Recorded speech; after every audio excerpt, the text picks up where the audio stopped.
13º, 14º na praça. E aí essa questão de comprar para presentear, comprar para se autopresentear, renovar... Várias festas, várias comemorações. Renovação de várias coisas, né? Desde o mobiliário, desde do questão do vestuário. Então, esse é um ponto. O outro é a diminuição na qualidade do produto ou serviço. Por quê? Fazendo também às pressas. Mais uma vez, falta de planejamento e organização. Então, o período do ano que é para encantar, fidelizar, para, de fato, fazer com que esse cliente retorne no próximo ano e renovar os laços com ele. Ou seja, não consegue. Por quê? Porque entregou ali sem qualidade naquele produto ou serviço por conta da alta demanda. E aí vem o terceiro ponto, que é um dos piores, que é mau atendimento. Que é a questão... Aqui em Garanhuns não tem isso não, Márcio. Graças a Deus, né? Então eu fico muito feliz, pessoal, que não tem mau atendimento aqui. Foi ironia, Márcio. Contém ironia, né? Contém ironia. Essa fala contém ironia. Então, mau atendimento, colaboradores não capacitados. Aí, antes disso, colaboradores mal recrutados. Então, hoje, por exemplo, eu tenho feito muita parceria nas cidades que eu vou sobre parceria com consultorias de RH. Por quê? Por conta de que não adianta eu treinar uma equipe que, por exemplo, ela não tem perfil para trabalhar com atendimento ao cliente, com atendimento ao público. Porque para atender gente, tem que gostar de gente. É verdade. Márcio, acontece muito, né, das empresas estarem precisando, né, de um funcionário e simplesmente contrata qualquer um, sem analisar a questão de perfil. Porque vai trabalhar com atendimento ao público, é óbvio que você tem que pegar ali uma pessoa um pouco mais sanguínea, uma pessoa que tenha um perfil mais de comunicação. Isso. Né? E não aquelas pessoas que têm aquela carinha um pouquinho mais fechada, que são pessoas muito boas para processos, são pessoas muito boas para coisas mais internas. Infelizmente, isso é decorrência de quê? De uma falta de conhecimento desse empreendedor? Isso, porque ele não tem uma política de RH, onde nessa política de RH, por exemplo, a gente chama lá de criar o design do cargo, que é eu ter os critérios, os pré-requisitos para cada função. Que aí é onde tem na política de RH descrição de carga em função, o manual do colaborador, o código de ética, ou seja, o norte organizacional ali, para quando o colaborador chega naquela empresa, norte cultural, ele saber para onde ele vai, trafegar ali dentro, o que deve fazer, direitos e obrigações, e aí colocar a pessoa certa no lugar certo. Então, hoje, eu vendo demais os meus parceiros, que são vários da área de RH, por conta de justamente isso facilita até o nosso trabalho como treinador de atendimento, vendas e liderança comercial, porque a gente está conversando com pessoas que entendem o que eu estou falando. Porque tem gente que fica voando, às vezes, em coisa básica. Por quê? Porque ele não gosta de estar naquele setor, naquela posição, verdade. Porque aquilo deixa ele mal. Porque, dando um spoiler até do que a gente vai falar no final do podcast aqui, qual é a maior dificuldade das pessoas em vender, em bater metas de vendas? Serem rejeitadas. O medo da rejeição faz com que as pessoas não se conectem com as outras, principalmente no foco com vendas. E aí é onde entra no quarto ponto aqui, que uma vez que eu tenho um mau atendimento sendo entregue para o meu cliente, então eu não aproveito a oportunidade para fidelizar clientes, para poder vender mais durante o ano e no próximo ano. Porque você quer largar bem no início de 2024, finaliza bem em 2023 para poder deixar essa marca, né, ali para o cliente no finalzinho desse ano. Por quê?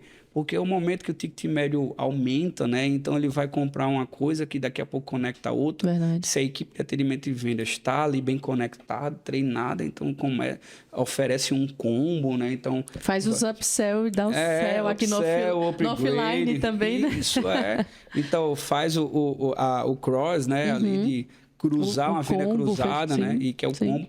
E aí, ou seja, ele então aumenta o ticket dele. E aí, o que acontece nisso?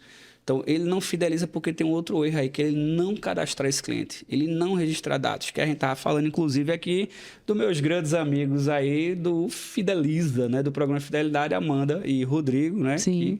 Que em breve vem muitas novidades aí. Verdade. Então, o cara não tem uma equipe treinada, o cara não tem uma ferramenta de gestão de relacionamento com o cliente, que, por exemplo, o Fideliza, onde ali ele tem os dados ali, ele tem um comportamento de consumo desse cliente.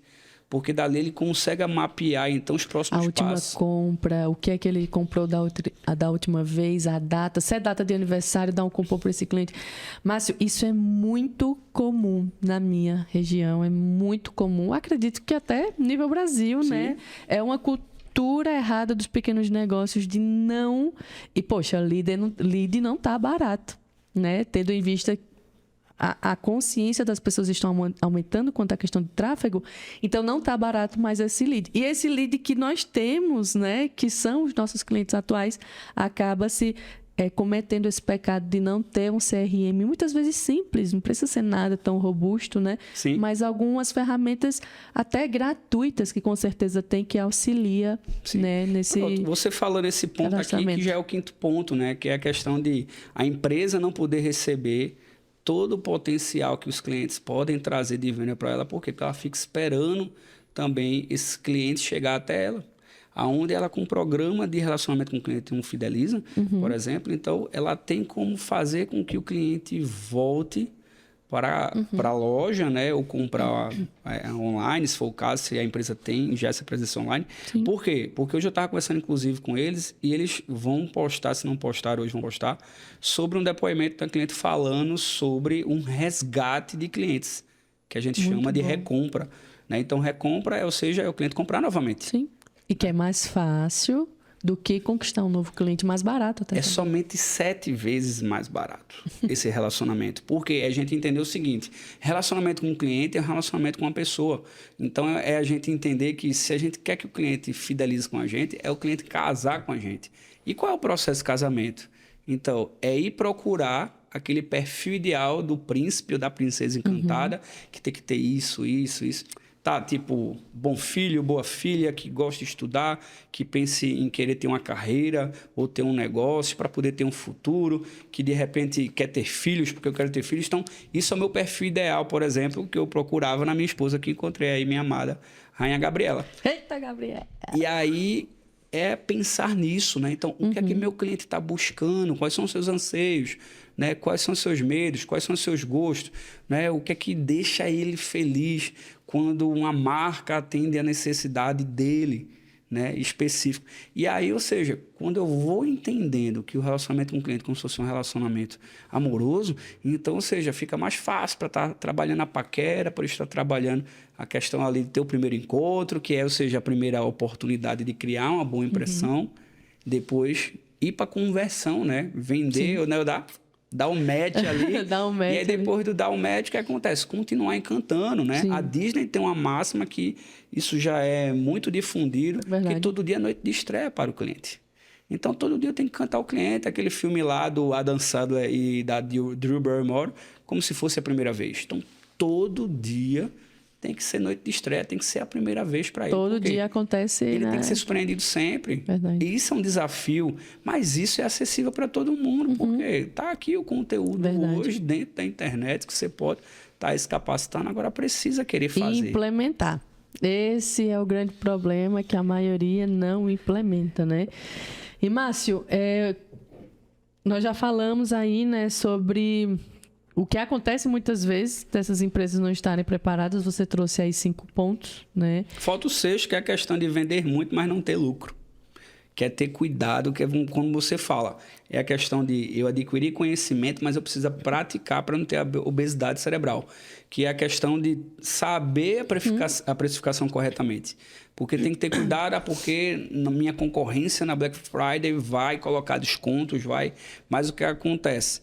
A gente tem que ter cuidado, porque se eu não entender da precificação e do desconto que eu estou dando, eu posso ter um prejuízo. E um prejuízo que pode me deixar muito mal para encerrar o ano. Verdade. Porque a gente tem aqui a questão de empresas que no primeiro semestre foram bem, regulares ou ruins, e aí tem um segundo semestre que, para quem foi bem no primeiro semestre, então finaliza o ano batendo meta ou acima da meta, ou finaliza o ano para poder salvar parte da meta. 80%, 75%, 90%, né? E até para poder, ou seja, finalizar o ano com energia, com gás ali. E aí, muitas vezes, entra na onda da Black Friday de forma errada, por conta de não saber como precificar. E aí o que acontece? Cuidado com isso. Tem que ter cuidado. Porque tem a coisa também de vai investir em tráfego pago, o tráfego explode o lead ali, Verdade. o custo de aquisição, né, o CAC. E aí qual é a sacada? Vender para a base. Vender para a base. Mas como que eu vou vender para a base? Eu tenho que ter dados. Verdade. Eu tenho uma ferramenta de CRM, de programa de fidelidade, Verdade. de